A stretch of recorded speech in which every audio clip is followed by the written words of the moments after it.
ကပိလဝပြည်နှင့်ကောလိယပြည်တို့ကြားယောဟနီအမည်ရှိသောမြစ်ကိုကံမောင်10ရိုးတစ်ခုတည်းဖြင့်ဆိုးပိတ်ထားလျက်နှစ်ပြည်တော်သားတို့သည်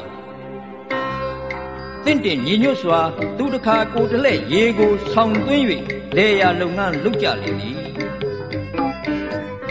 တနှစ်သောလနှယုံရေဟုံနေ၍6သွေးညှိုးနွမ်းငါကောက်ပင်ပြူတို့မလန်းနိုင်ရှာနှစ်ပြည်တော်သားတို့စကားလူပြိုင်ကရေအတွက်အဖြေခက်မကြည်ညက်တော့ပါကောကာရတဲ့ဖျား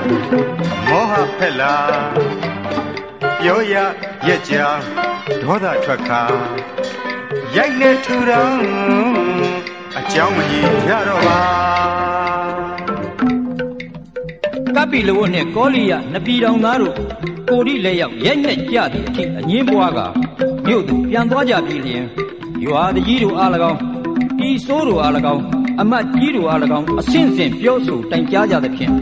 ပြည်ရှင်မင်းတို့နားအထိထိုသတင်းပေါက်ကြားသွားတော့၏ထိုအခါမင်းတို့သည်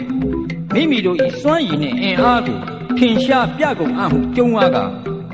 စစ်ကြီးပြင်လျက်အသီးသီးထွက်ခဲ့ကြလေ၏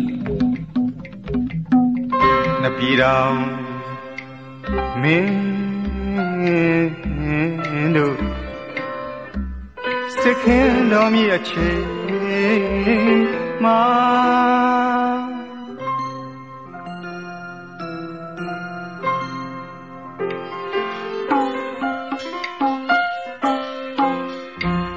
ဗုဒ္ဓမြတ်စွာယောဟနီမြစ်ပြင်ကောင်းငင်ထက်ဝလာ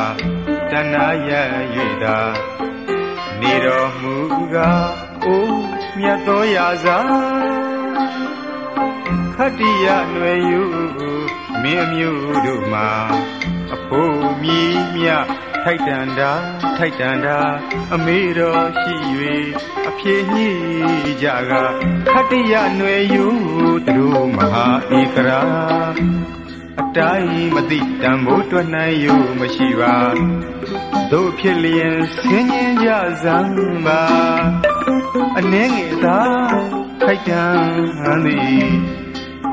ယောဟနီချောင်းရည်တွက်တာအဖို့အနှစ်ကအသက်တွေများစွာဒေါသမြက်ကြီးကမဖြက်စီးတဲ့မှာသဘောကြီးချစ်စမ်းကြယောဟနီမြစ်ပွားမှာမြင်ရသာယာတရားသူတရားမြတ်ဒေသနာ